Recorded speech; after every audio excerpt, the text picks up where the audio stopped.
This is a month, exactly a month since this paper, the Financial Times, put questions to David Cameron concerning his lobbying the UK government on behalf of Lex Grensill.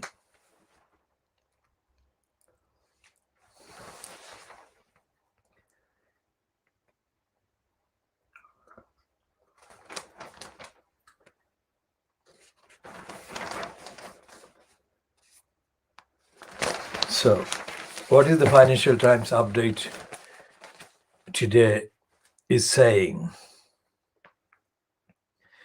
This is by the Financial Times' so-called political editor, George Park. And they're saying something that the Murdoch-owned outlets are not saying. The first paragraph is that Cameron has admitted. Now, that is an admission, but what he's admitting to is less than the truth, less than the whole truth, which is that he's admitted only partly to doing wrongs, but he's not calling them wrongs. He's excusing himself by saying that he made mistakes.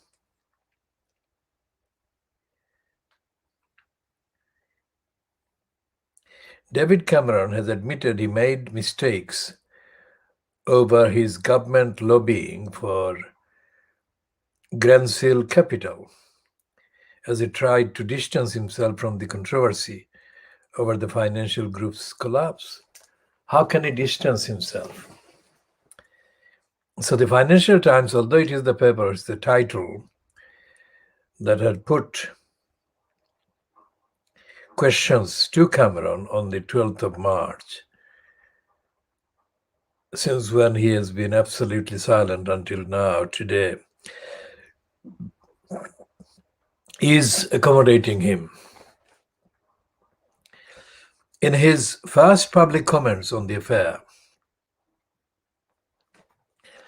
the former Prime Minister insisted yesterday that he was right to lobby for Grensill to gain access to a Bank of England COVID-19 loan scheme. So he's defiant. As I said before, he's not admitting to the full wrongs he made.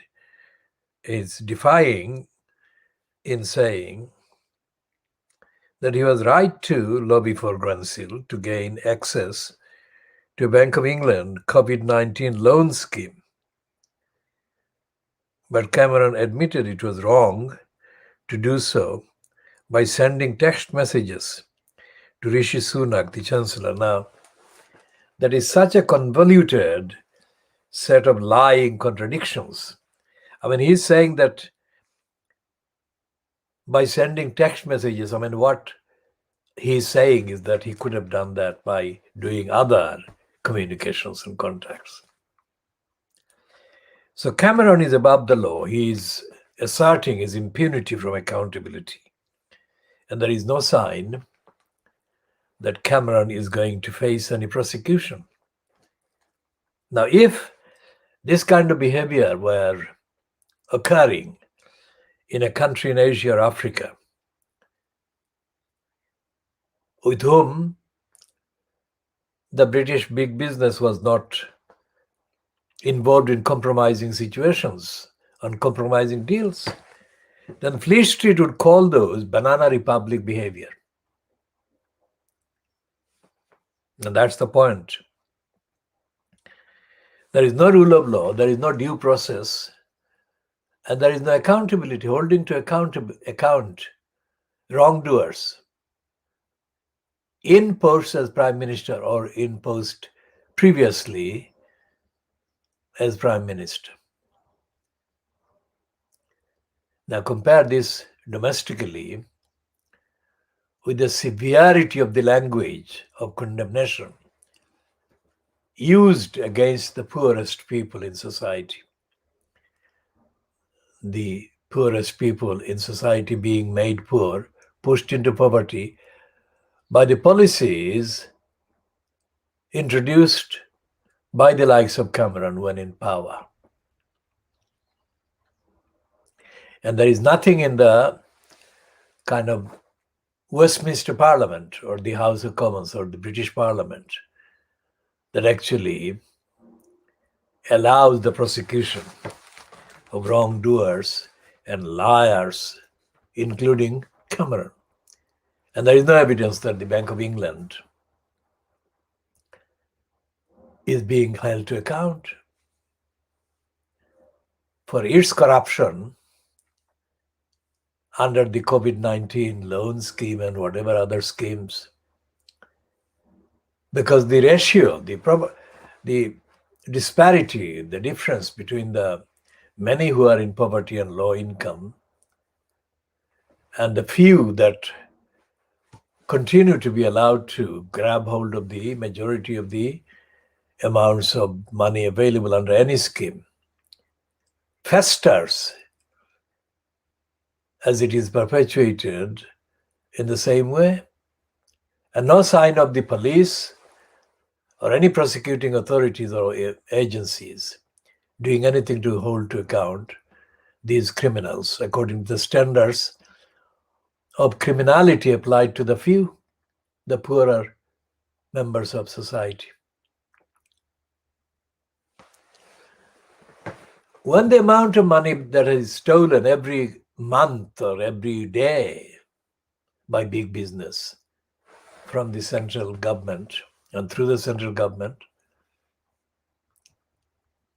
the amount of money that is stolen and stolen openly is compared with the total amount of arrears owed by the few, the poor, many, the poorest people, to either the landlords or other creditors. Then the total amount of money that would clear all these debts of the many is still much smaller than the amount of money stolen by big business with the complicity of the facilitating liars and dishonest operators like Cameron. And this applies to the same defiance of the law and the legal obligations is being asserted by Boris Johnson. I mean, the cases, Greensill, Greensill's relationship with Cameron and Jennifer Arcuri's relationship with Boris Johnson. These are illegal relationships in terms of the access to the resources of all kinds that are given to, allowed to these contracts.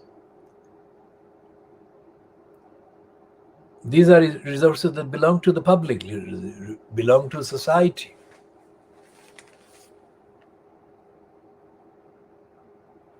And yet, they are being squandered, robbed, and looted openly. And no outcry. No outcry, of course, in the media, the Fleet Street. And nothing in the House of Commons. Nothing of any substance whatsoever. All right, we have started part A of the KhoodeelaarTV television channel, which is coming online, which is live online, that is not being broadcast on terrestrial platforms or on satellite platforms. or cable network. It is online on the internet only. And we broadcast without any paywalls, and we broadcast without any boosting of viewers. We broadcast as our own contribution, original, exclusive, world exclusive contribution to be accessed by anyone interested in the facts and interested in benefiting intellectually, evidentially from this exclusive, world exclusive analysis of Fleet Street, that is the British newspapers based in London, and the agenda, the narrative of lies and lying that the newspapers, Fleet Street papers, represent.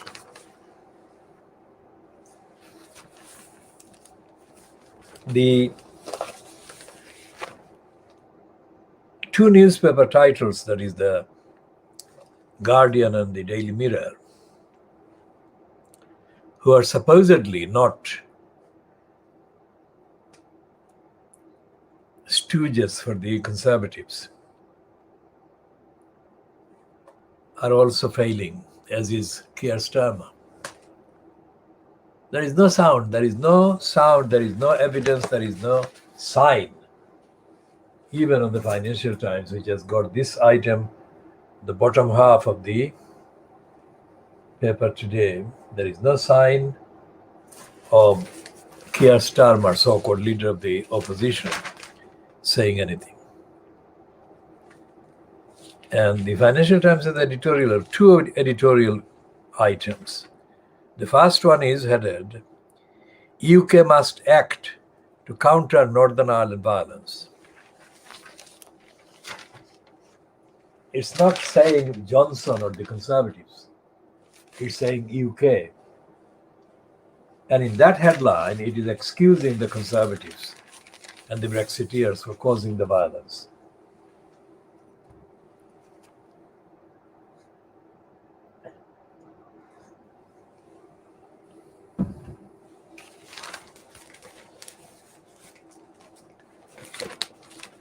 So what is the briefing section saying?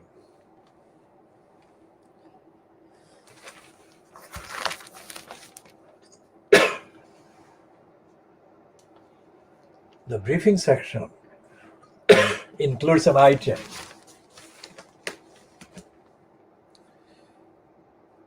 that the wealthy are splashing £4 billion on London homes. It says the wealthiest buyers from across the world bought more homes in London than in any other city last year. In total, spending almost £4 billion. Sorry, dollars. It's not pounds, it's $4 billion on super prime properties costing $10 million or more. So the super rich, super wealthy are buying properties in London from across the world.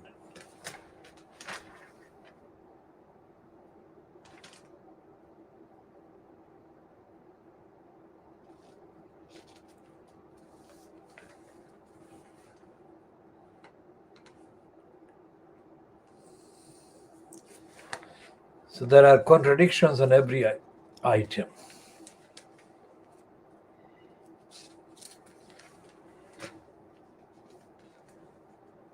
So it's saying London leads global luxury home sales. The contradiction is that there is rising housing crisis in the UK, and the crisis rose during the last year, corresponding with the year that they are reporting on about London, the global luxury home sales. And it would be a surprise if the Financial Times refers to housing crisis. There is no housing crisis mentioned in that. So it's a technical operation. The Financial Times has no solidarity, no contextual interest.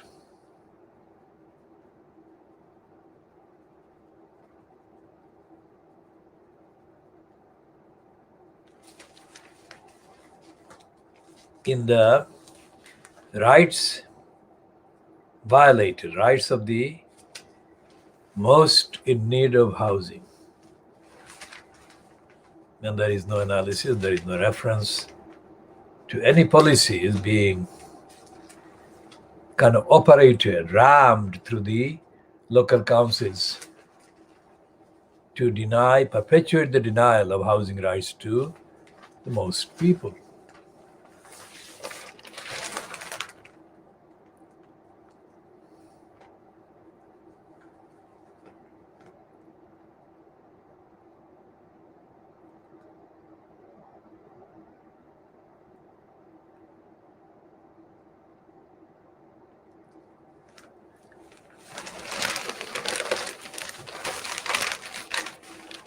So this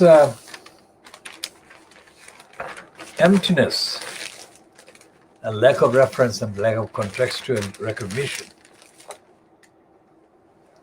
of the biggest housing crisis that is perpetuated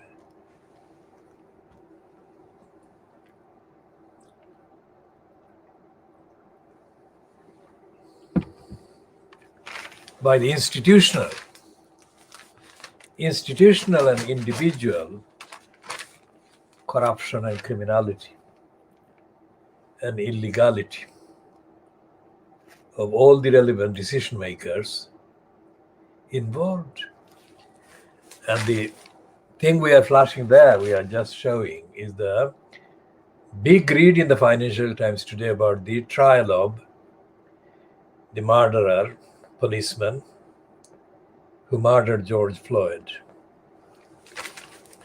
That is to show that in the UK, similar denials of the racist policies of murder with impunity exist, in the denial being reinforced by Boris Johnson and Munira Mirza, who have been reported at the weekend as having significantly altered the report before it was published by citing Tony, the Tory Sewers, as the author. And the Sewers has been given huge-sized platforms by the racist newspaper, the Boris Graph, and other racist outlets in Fleet Street, saying until this last admission that we have stated, and we come to elaborate on, that his report was genuine, and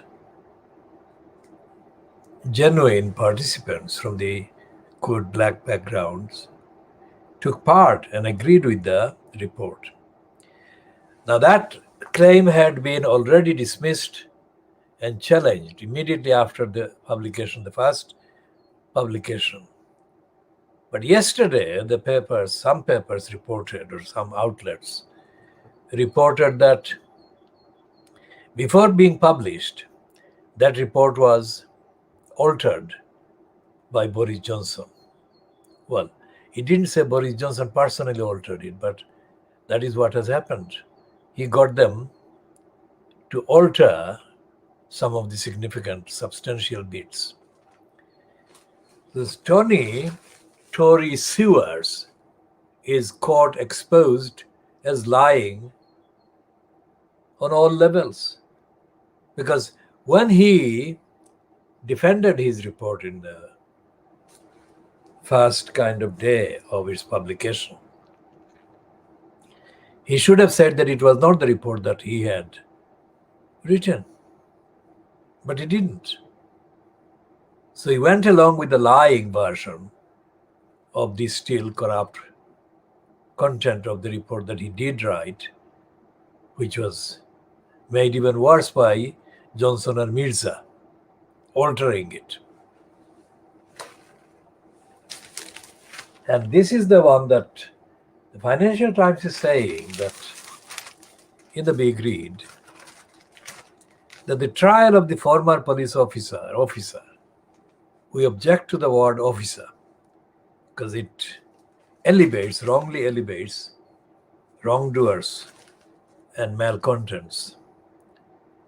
Accused of murdering George Floyd brings together the elements of the real-life courtroom dramas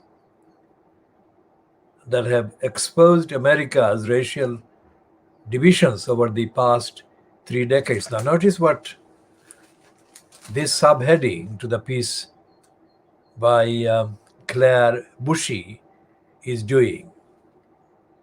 When they use divisions in the case of racism, they're denying racism because they're saying that the racists and the targets of the racism are equally to blame. I mean, that is absolutely immoral, unethical, and corrupt. And so that is also applicable to all the reports and comments, including editorial comments in the pro-racist Fleet Street and their counterparts in the USA, their counterparts in France, their counterparts in other parts of the Western European countries. We are not mentioning Germany for a very clear reason historically, because elements in Germany are not comparable to their counterparts in state power in other parts of the Western European kind of part of the continent. Now, the reason why racism persists and festers is because the decision makers in power in the UK are themselves racists. I mean, the most acute example is, of course, the congenital liar, Boris Johnson himself.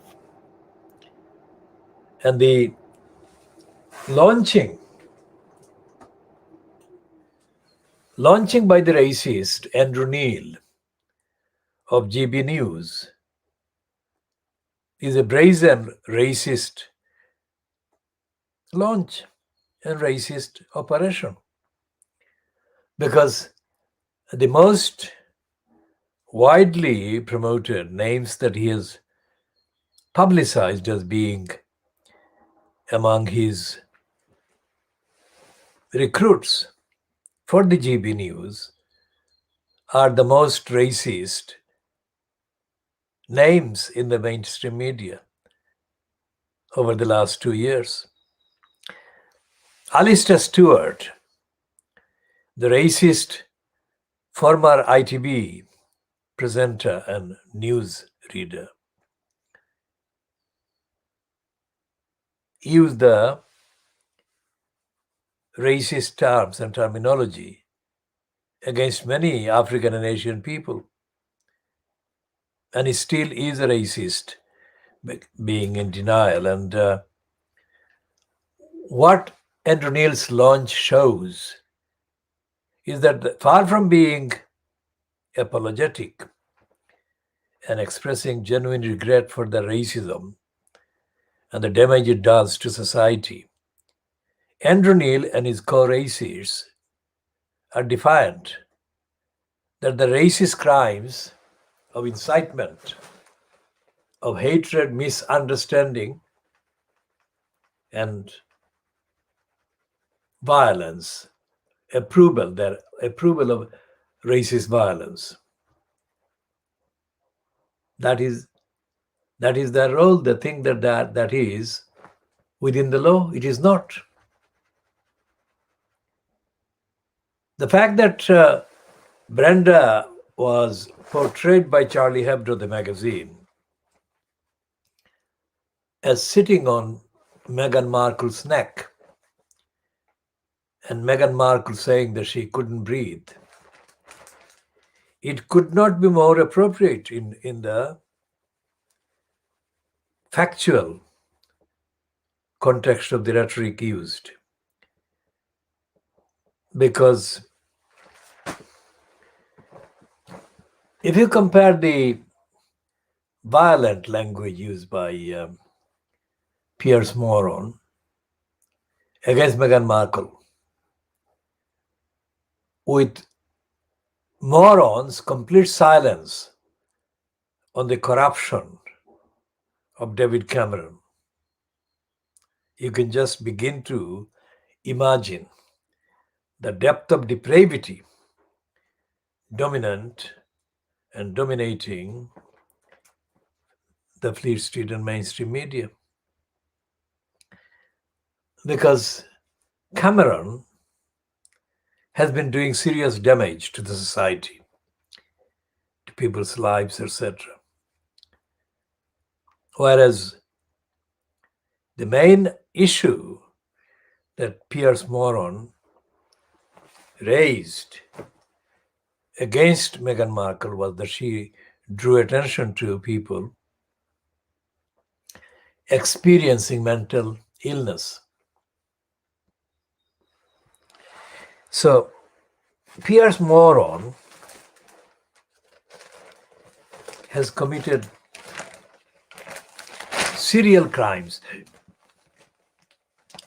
and there is no sign that he will be ever prosecuted for any of this. Now, just contextually recalling that even if theoretically Piers Morgan were to be prosecuted and tried, he would be found innocent. He would be acquitted. Such is the established racist nature of the British legal bureaucracy, that none of the racists ever accused of racism, racist violence, is prosecuted unless there is an almighty row. And when they are prosecuted, which is a very small number, they're hardly convicted. And that goes on. And although this Financial Times thing is saying, focusing on the courtroom dramas and trials about racism, it is failing to say what I am saying on the evidence and what it should say on the evidence.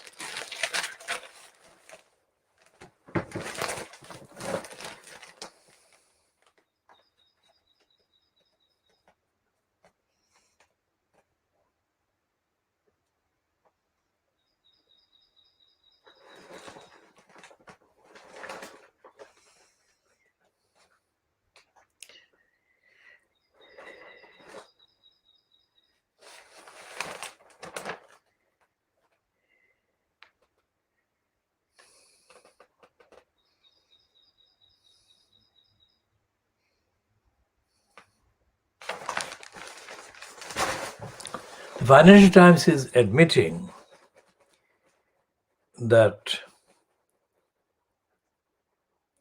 the court system in the USA about racism and race remains racist and corrupt, but it's not giving the details of the step-by-step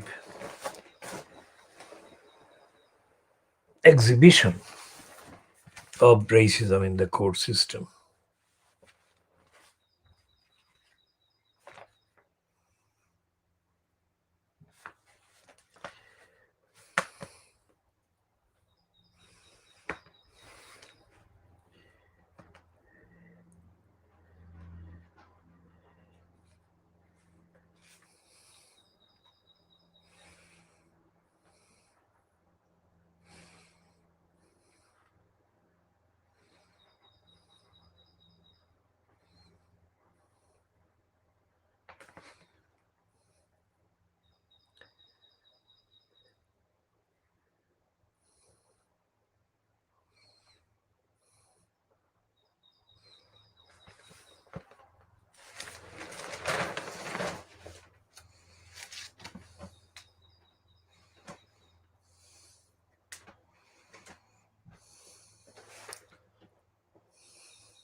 And although the Murdoch scum is leading with Harry arriving in the UK for the funeral of his grandfather, the poisonous liar, Trevor Terrible Kavanagh, is contrasting the life of the Duke of Edinburgh, that is his grandfather, with the suggested life of disservice that the scum is alleging Harry personifies.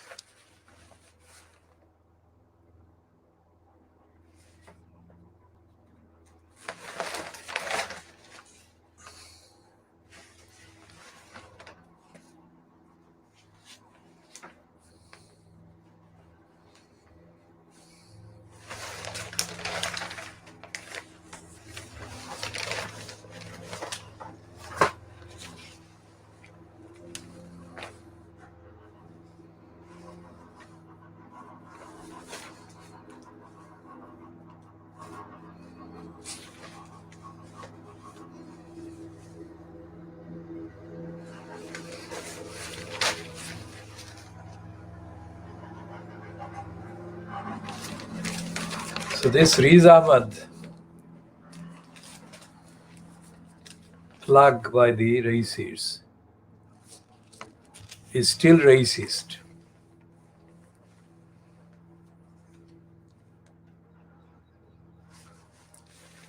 And the criticism of council's car park kind of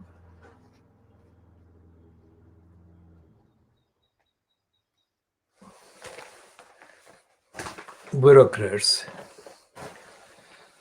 leaves out all references to the massive corruption that the councils perpetrate on the population in the boroughs.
And the obsession of Fleet Street with the royal family is obscene, because they are leaving out. They have now, all the last 4 days, they have left out the world, really, to over promote the image of Philip.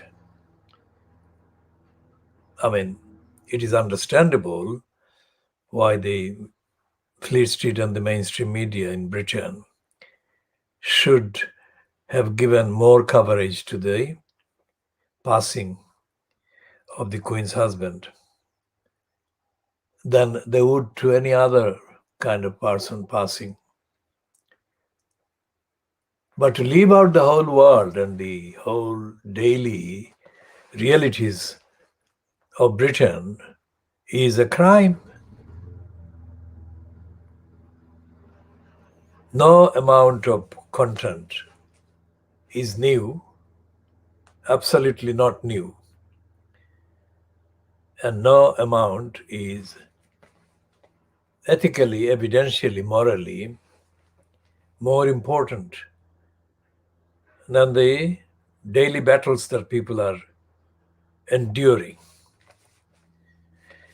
Okay, back to David Cameron, and on page 25, I mean, Cameron should be the front page news today, and should have been front page news in the last 3 days.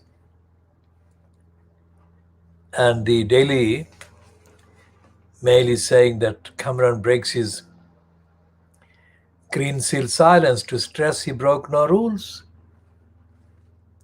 As I've said already, he doesn't recognize that he has done anything wrong, he has done any crimes. So if Corbyn had said anything like that, to even a fraction of the wrongs that Cameron has done, and if Corbyn had done a fraction of the wrongs that Corbyn had done and said anything like this, stated defiance by Cameron that he did no wrong.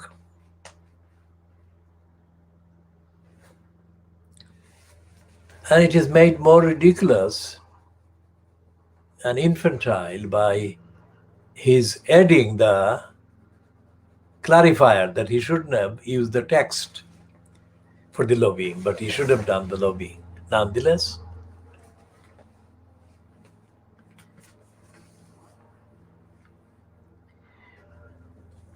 David Cameron admitted last night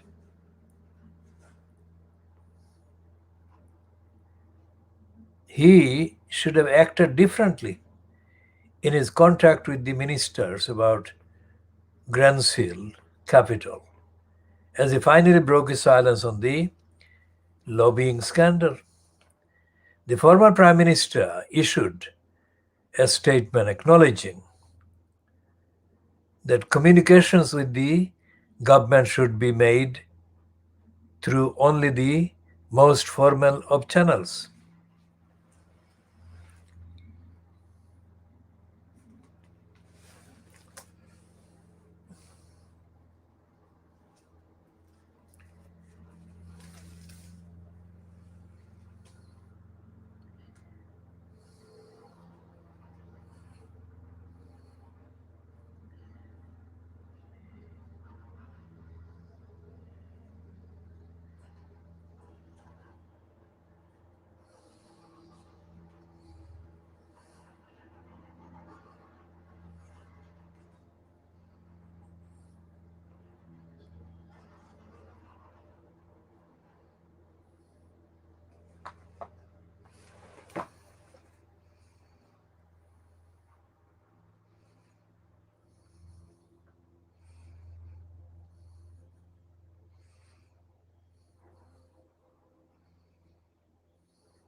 And this piece about the violence in Northern Ireland is relegated to page 31 of the Daily Mail. This should have been the second item in the papers, Lee Street papers, the last 4 days.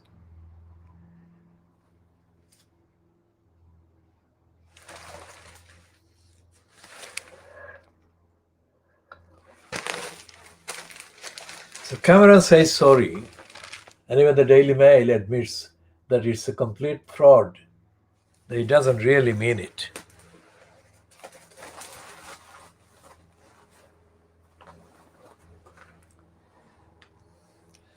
And he's being given even a more brazen heading by the Times. It says, I didn't break any rules over Grenfell. That is as clear as a defiance can be.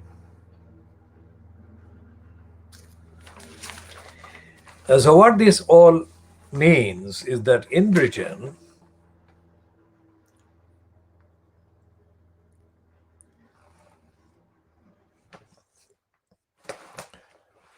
there is no rule of law,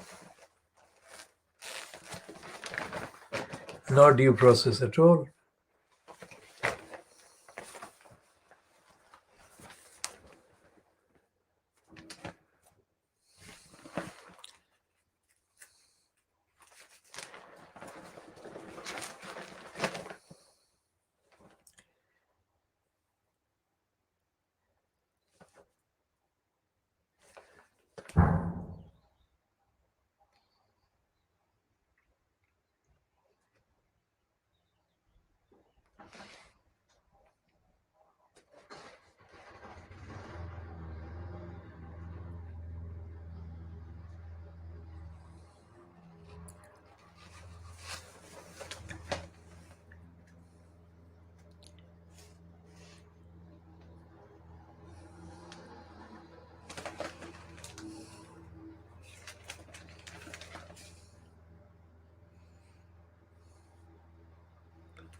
So Philip is being given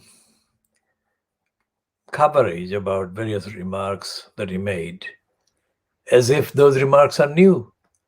All his remarks that are being printed by Fleet Street, most of them, 99% of them, are old. They have been published more than once.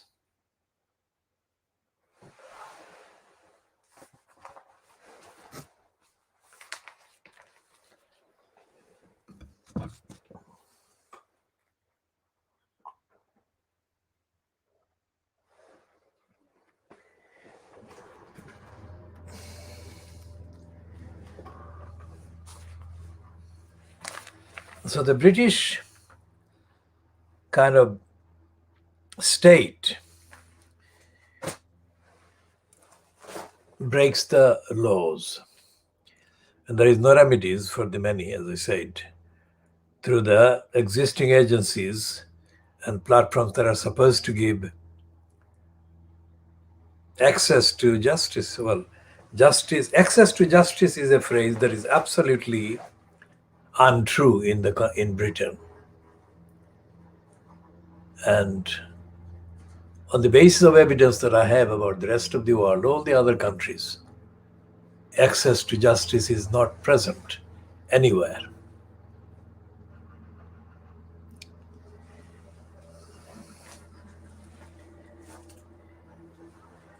And I mean, this is the completely typical in denial piece about council's behavior by this scum, and it is about the parking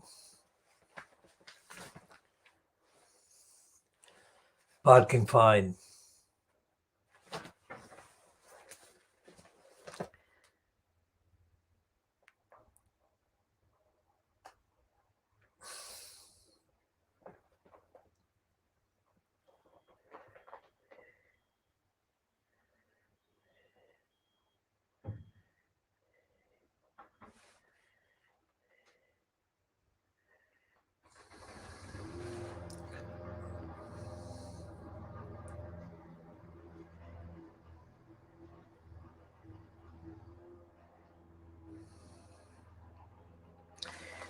And this coverage about this particular individual who had his parking fines overturned against the parking fines imposed on him by a county council, overturned by a social care ombudsman, is totally unrepresentative of the day-to-day lack of any remedies against criminally behaving local council employees.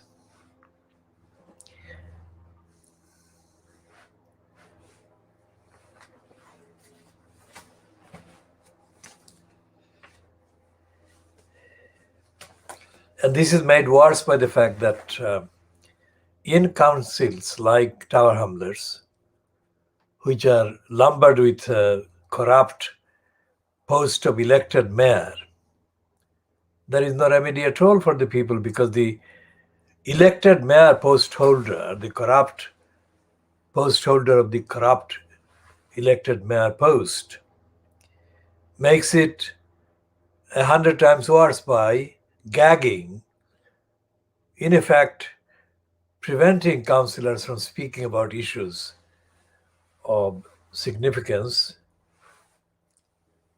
and issues that affect the rights of the electors in the wards and electorate in the whole borough. So there is a so-called campaign going on at this time, asking people to vote no to the elected mayor post on the 6th of May, 2021, which is less than, well, just about 3 weeks away. So we shall be continuing on that and other issues and topics